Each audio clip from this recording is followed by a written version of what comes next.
Hello, everybody. This is Delphine, Distinctive Delphine with Janice Wood today, coming to you at 5 o'clock like we do every day to talk to you and see how you're doing. Today is day 4 of the stay-at-home, I would say forced to stay at home here in Colorado. Janice has amazing tips for us to deal with a few things that we talked about yesterday, but a little bit more as well. So we're still going to talk about anxiety, depression. We're going to talk about trauma, but also we wanted to talk about substance use. So Janice has over 25 years of experience as a psychotherapist, and she's going to talk to us a little bit about what she sees and how things are going out there for us right now. So Janice, take it away. Why don't you introduce yourself, and then we can give some tips on how to get through these uncertain times. Okay, thanks, Delphine. I'm Janice. As she said, I have a master's in counseling and a substance abuse certificate. I've been working in the field of co-occurring disorders, meaning mental health and substance use disorders, for 25 years. And what I see happening a lot during these crises are a lot of the trauma gets triggered in people that have trauma issues, and a lot of people that have substance use disorder have trauma underlying or depression underlying or anxiety underlying. Usually it's a co-occurring disease. And so what I've been hearing and seeing is people are having a lot of anxiety about this, which is, I have too.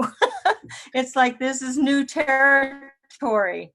Yes, and we're all in this What together. I'd like to talk about, what? We're all in this together. We were talking about this yesterday, saying that this is really different than any other trauma because usually trauma is very specific to each person and very different to each person. So, of course, this trauma is very different because it is the same for everyone, and yet it's really different for everyone. It is. And what I see happening with people who have underlying trauma, when this happens, it triggers that parasympathetic and sympathetic nervous system, and it makes them go into like the fight or flight. Even though they're not being traumatized directly, it's opening up a can of worms, if you will. And Yes, no, so absolutely. one of the things to remember is how to deal with your anxiety during this time, because it might be amplified. So I have a bunch of tools. I searched for a woman. Her name is Eileen Fellini. She's a PsyD in New York, and she wrote a bunch of tips on how to get through all this. Yes, And let's what she review them. And said, just for everyone who's watching us, I put the link. If you want to refer to those tips back, please click on the link below because you posted it online already. So we can then refer back to that. So go ahead. I'm taking notes. So with substance abuse, with AA, there's a lot of meetings. There are a lot of meetings on Zoom on this platform for people who are in recovery, who may want to go to their first meeting, or who are seasoned recovery people who want to just make sure they're tuned in. Because I'm sure it's triggering people to maybe want to drink because they're home more. And it might be they could get away with it, so to speak. So the meetings I've attended online, there's a lot of people that talk about how they really have to stay close to their recovery during this. And at the end of this, I'm going to put down a bunch of Zoom meetings that I found in the state of Colorado, mainly on the Western Slope, Grand Junction, Ridgeway, Telluride, and then maybe we can find some for the Montrose and Delta area. Yeah, I'm going to commit to that. I'll make sure I find some for Montrose and Delta. We have a call tomorrow for community needs with Sue Hansen, and I think that is a really great subject to make sure that everybody has access to AA. Okay. And sure. NA and Al-Anon, I mean, it's all there, and I've been reading excerpts online, and domestic violence goes up during this type of disaster, especially if there's kids or children that are living in an abusive home and they can't really get out like they're used to getting out and getting away from the abuser. So that's really important too. Oh, look at your kitty. Who is that? This is Tash. Oh, he's great. He wants to be on the show. She does. She loves to sit on anything I'm writing on. Sorry about that. I do think that domestic violence is huge. It's a really good point to bring it up, but I feel where I struggle is how can we help? Whether if you know it's happening, or if you've witnessed it, or if you know a friend is struggling with it, how can we help? That's a really good question because you don't want to put yourself in harm's way. Correct. But you do want to help your friend. And there are women's shelters in Grand Junction and in Montrose that we can put on our list that we're putting on after the session is over. But if you hear of any kind of abuse and you know it's been going on, you can also report it to the Department of Health and Human Services. There's a crisis line that you can call. And I know that people are manning that right now.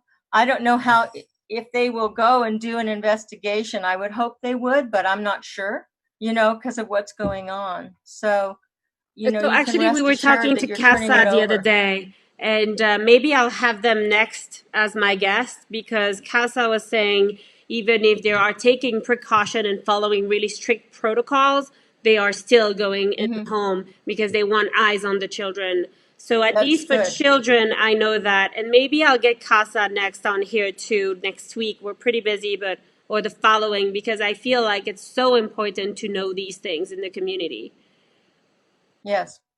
Okay, so let's think of some tips of how to get through this as human beings. Yes. The one beautiful thing I've seen that's happening is people are banding together. Even though there's a 6-foot rule, you can't talk to people as close as you're used to. They're banding together and helping one another. They're asking for if people need groceries for the seniors, I'll go get this for you if you can't go out. They're saying, hey, I know where the toilet paper is. I know where the milk is. And it's amazing to me. It's beautiful, I agree. And that can all be found. I don't know if Montrose has a thing like this, but in Grand Junction, they have a website, which is on our list, the Grand Junction Mutual Aid. And it's a Facebook group that came together to band together as a community to help each other. It's amazing. And I'll commit to make sure I put the information from Montrose below. Okay. Well, this wonderful lady that wrote this, Eileen Fellini, I think her name is, doctor, she has 25 tips, and I kind of wanted to go over them. And if you have questions, or if anybody that's listening has questions, please put it in the chat and we'll try to get to it. The first one is stick to a routine. That's going to make you feel somewhat normal when you're staying at home and not getting out as much. Stick to a routine, go to sleep at the same time, wake up at the same time, and you just kind of feel like, okay, I'm taking care of myself. The next one is get dressed. You wouldn't think, oh, what do you do? But get dressed like you have a social life. Even though you don't have the same kind of social life, it just makes you get dressed and feel like you're doing something. Put on makeup if you're, put on earrings, put on jewelry, put your shoes on. Just make yourself feel like this is a bad time, but we're still gonna get together and I'm gonna get dressed. Yes. Do something special for yourself. Take a bath, do a facial, soak in Epsom salts. All these things are going to help build your sense of self and maybe even your immune system on some level. The next thing she says is get out at least one time during the day for at least 30 minutes, because they're finding that this virus doesn't like the sun. It doesn't like vitamin D from what I've read. And so if you can get outside for at least 30 minutes a day, still practicing social distancing, it's going to do your body good. It's going to do your mental health good. You're going to exercise, and that helps with depression and anxiety as well. Uh-oh, I just lost her thing. Let me get back there. Huh. That's okay. Take your time.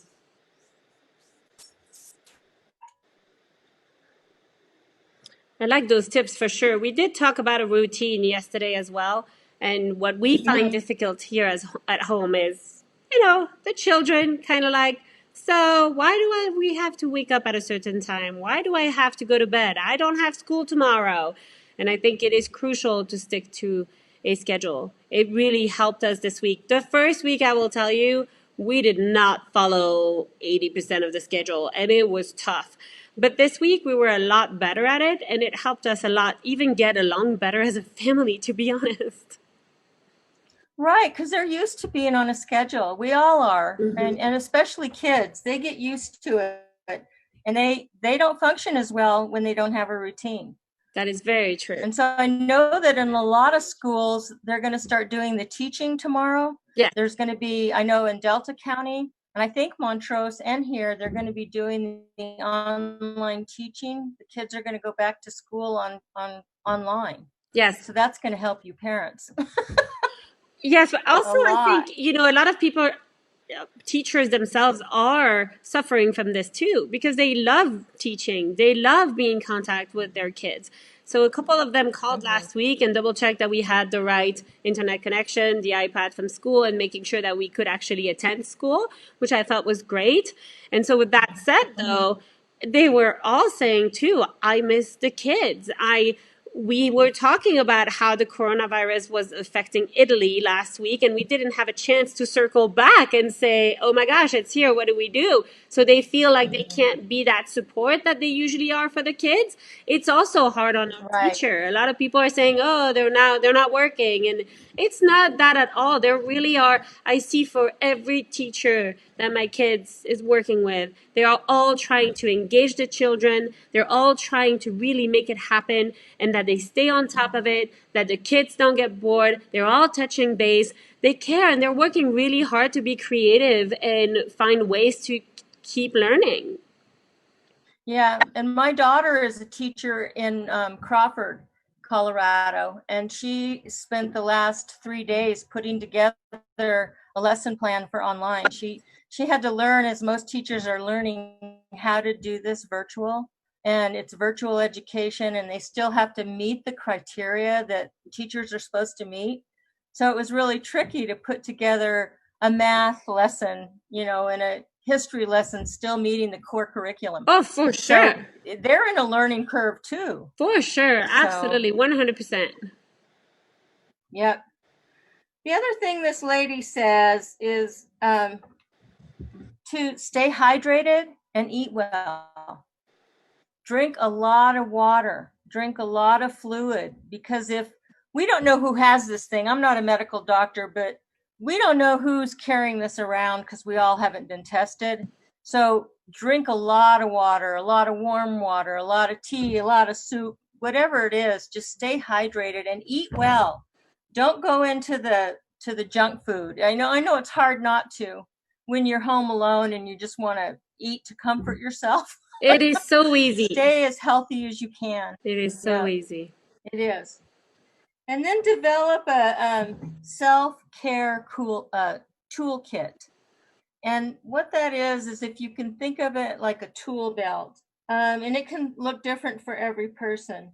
One of the first things that I've learned as being a psychotherapist, when I get somebody who has anxiety or PTSD, is to teach them how to ground themselves into the moment. And one of the best ways to do that is with mindfulness. And I have a real quick little way to do it, and it involves your senses. And it's called 5, 4, 3, 2, 1. And basically, you think of 5 things you like to smell and breathe each time you think of one. You think of 4 things you like to taste, 3 things you like to see, 2 things you like to feel, and 1 thing you like to hear. And you can change your senses around however you like. but it really helps you get into your body and get grounded into the present moment, because there's so much fear right now, and fear takes us out of our moment. It takes us into the future. And so, you have to face everything and recover from this. And one way to do that is to be in the present moment.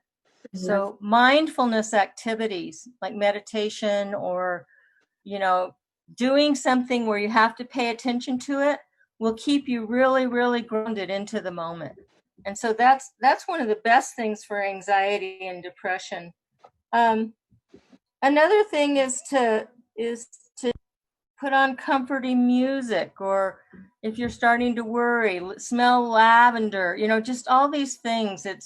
I call it a self-soothing box, and you put together all these things, and you might even have to look at them to say, oh yeah, I like to look at the ocean. Let me look at that for a while, or listen to some music you like. Just whatever you can for any of these senses will really ground you. A journal is really good to keep right now. You're a piece of living history right now, and the children are too. And it'd be a really good thing for kids to start a journal, because this is really new and strange for everybody, but it's going to be history at some point.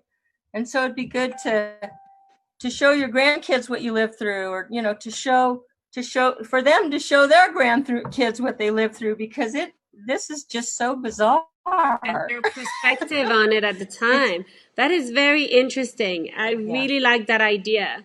I think that, we talked about journaling yesterday, but we didn't put that spin of history on it. And it is true, we are going through historical times.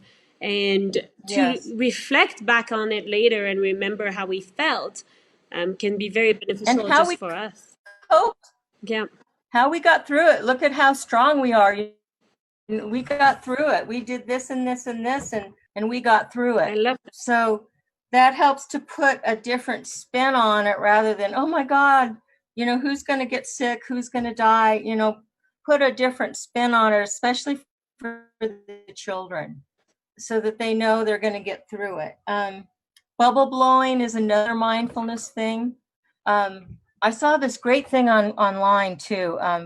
It was teaching younger kids how to look at what a germ is. And basically you get a bowl of water and you put some dried herb on it, like oregano or thyme. And you get one finger that isn't washed with soap, and you put that index finger in there and you pull it out. And there's all these germs attached, all this spice attached to your finger. It was ground pepper. Then you get your other finger. Yeah. You put soap on it. You put it in the water, and the germs run away from it. Yes. And so it's a real good visual thing to do. I'll post that video below too. It's a great video. Isn't that great? I know, I love that one. It is. Let's see, what else does this lady say? She's awesome. I want to meet her someday. Spending more time with your kids. Extra time playing with the kids. Yes. Yeah. Spend more time playing with them, because they don't really know what's going on. Talk to them about their feelings. I mean, you guys as parents know this already. It's just intuitive, but I'm just stressing it because you really need to pay attention to these little ones. Understand that play is cathartic for them.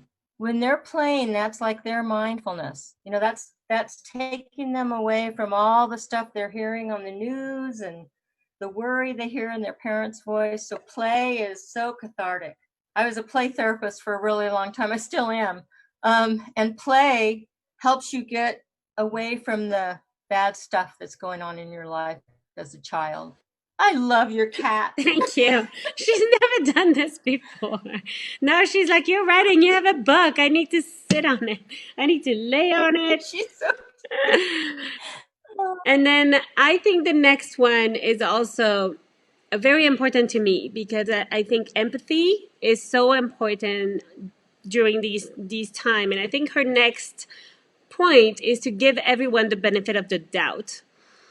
And having flexibility on that statement is very, very important. So I definitely think that's just as important as everything else we mentioned.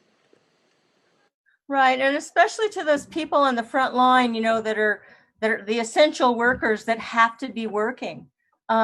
Especially the grocery people and the FedEx delivery people and the UPS, they're working their buns off and they're tired and they have to follow a whole new set of rules. And people are just on edge kind of. So give everybody a wide berth and just know that we're all in this together. I like that part. Yes. Because it's so true. And I think, kindness doesn't cost anything. It's easy to give. The next one is find a retreat space. I'm a fisherwoman and I love to go fishing. And some of the parks around Grand Junction have closed down, but I know the national parks have a fee waived right now. So you can get into the national parks and you can go fishing if you have a license, but you still have to do the social distancing. But getting out into nature or whatever your retreat space is, I know the churches are closed down now, so that's a sacred space for a lot of people. So there are church things online, and you can find those throughout your own church probably. But finding your own space to retreat into is so, so important. I agree. And also, if anyone online would like to know how to do these Zoom calls, I had a couple of people asking me after our third video. So if you need some tips and tricks on how to do this, please contact me. Just message me on Facebook and I'll be happy to help. Okay. Another point that she makes is expect behavioral issues from kids. Like we said, they don't really know what's going on, but respond gently. It's hard for these little guys. So be as gentle as you can with them because they have a lot of fear. They're not seeing their friends. They're not at school. What the heck is going on? So just expect increased worry and anxiety from pretty much everyone. So being in the here and now is the most important thing, I think. Focus on safety and attachment. We're in unprecedented times right now. So expect people don't feel safe. And so just expect people to be on edge a little bit and just reassure, listen a lot and don't try to control, just listen to people because they're walking through uncharted territory. We all are.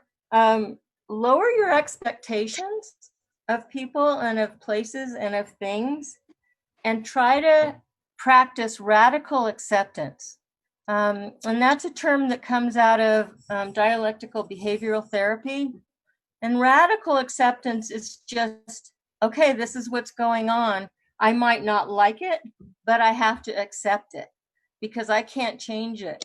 And the Serenity Prayer comes to mind, just help me understand what I can and can't control and then accept it. And the wisdom is to accept it.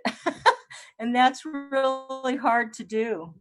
For myself sometimes, it's just be in the moment. I can't stress that enough, and be mindful of things. And that's what helps you be in radical acceptance of things. And then notice the good. Notice the good. Notice the helpers. I think of, I lost his name, Mr. Rogers. Mr. Rogers says that. Notice the helpers in times of stress. Notice the helpers. And there's a lot of people out there helping. From what I've seen, I haven't gotten out that much, but when I do go out, there are a lot of people helping each other. I love that part. I do too. Have you seen that? Oh, absolutely. We definitely have seen that. And I think it's so important to keep it up, though. We don't know how long this is going to last, and to just keep it up. I also think it's important to put all the information in the same place so everybody knows where to look for it. And that's what I'm trying to do, really, is to have kind of a go-to on, hey, do you know this? Do you know that? So I really feel that there is a lot of help out there and that we just need to be aware. I agree. Yeah. So the other thing is try to do something that you can control. Like get busy with those projects you've been putting off. Organize your bookshelf, do something you can control so you don't feel so out of control, if that makes sense. I really like that point. Dive into those long-term projects. Now's the time to learn how to do things. There's so many free things on YouTube right now that you can do. I know I pulled out my easel and my oils I haven't painted in years, and I'm like, okay, I'm going to make some happy trees from that guy, Bob, somebody. Anyway, just do something you can control is really, really important. Find humor, find lightness, find humor. I love that. I love that. It's so important. I forget that all the time. I think Watch it is Netflix, so important. watch a funny movie, watch just funny things. Just try to laugh at least once a day, because this is pretty heavy stuff we're going through. Reach out and help is another thing. When you're helping and doing service work for people, you forget about you. You go out there and you help others, and it really helps you get out of your own worries and your own thinking. So Agreed. That's another thing. Chunk up your time, like chunk up your quarantine time. If you're quarantined, okay, I'm going to get through this hour, and then the next hour I'm going to go through this hour, and kind of chunk it into smaller pieces. Because if you look at, okay, we've got to stay inside for a month, that's overwhelming.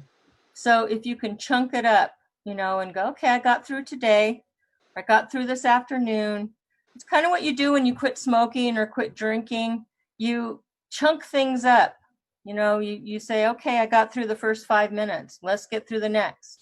That's what we do with the kids. We have a specific schedule, and it's a lot easier because then it doesn't look like a full day of schoolwork, but we've got 1 hour of math, 1 hour of free time, 1 hour of PE, 1 hour of something else, then lunch. And then because it's really organized and cut in smaller bites, it's a lot easier to process. It is, isn't it? It helps you get through the day. Remind yourself daily that this is temporary. That's my favorite. It's true, isn't it? Yeah. You have to remind yourself this is temporary. This will end. This too shall pass. Yeah. So that's, think of your future goals and that kind of thing. And then try to find the lesson. Try to find the lesson that you're learning through this whole crazy, senseless time. Try to find the lesson that you've learned. I belong to another group of on Facebook, and we meet monthly, and we talk about what is the good that's coming out of this. You try to think of, okay, well, the air is clearing up a little bit. You can see blue sky in Los Angeles for the first time in a long time. We don't have to worry about that so much getting here, together. I feel like we have talked about this country being divided for a long time, and that's the last thing I see right now. I see very much everyone united and together to really face this crisis, which is really good to see. So when I think about the good, I think about that. And then even on the little things every day, I love spending more time with my kids. It might seem very selfish, but I always work from home, and having them here is a challenge, trust me. But I also love spending more time with them. Mm-hmm. And just love those kids. I mean, because this time this is gonna pass. They're gonna go back to school. You're gonna be in that busy, hectic routine again, And so why not take advantage of it right now? Love them with all your might, and know that something good's gonna come out of this. I don't know what it is, but it's key to think things through for trauma and for anxiety. It's clear to have a vision or a goal of what you want to do next, and to learn something. Be open-minded. Open up that box. I agree. So, well, believe it or not, it's already been 30 minutes. Oh my gosh. I so Okay, well, I appreciate you just want to put it out coming. there that if people want to contact me, I think do you have my contact information? I can Because I put it in am the chat. offering short-term sessions for half price of what I usually do. And I have an office in Montrose, and I just wanted to put that out there Yes, to help people. I think it's great. And I've heard that from many therapists too. So if you need support, if you need help, reach out, please. We have Janice here who's giving 50% off of her session. And if you're a regular therapist, you don't want to call, give it a try. Because trust me, mine first thing she said is, hey, what can you do? Where are you? Because it is important to have support through these times. And Zoom is available, or just a phone call. It's really much easier than we think. But when we're struggling, it seems like such a big step to do. Right. So I wanted to That phone. Oh, go ahead. That phone weighs about 50 pounds, when you're struggling. It really does. And so I wanted to remind everybody we're going to put some information below about AA in Ridgeway, Telluride, Grand Junction. I will follow up with AA in Montrose and make sure that we have information like that for you, including NA, Al-Anon, domestic violence. We'll get some more information from CASA as well. And I wanted to kind of really touch on my favorites of today that you've shared with us is radical acceptance. I really love that. And I'd love for everybody to take that away. And the 5, 4, 3, 2, 1. Ground yourself. Think about 5 things to smell, 4 things to taste, 3 to see, 2 to feel, and 1 to hear. I love that. Thank you so much for sharing these tools with us.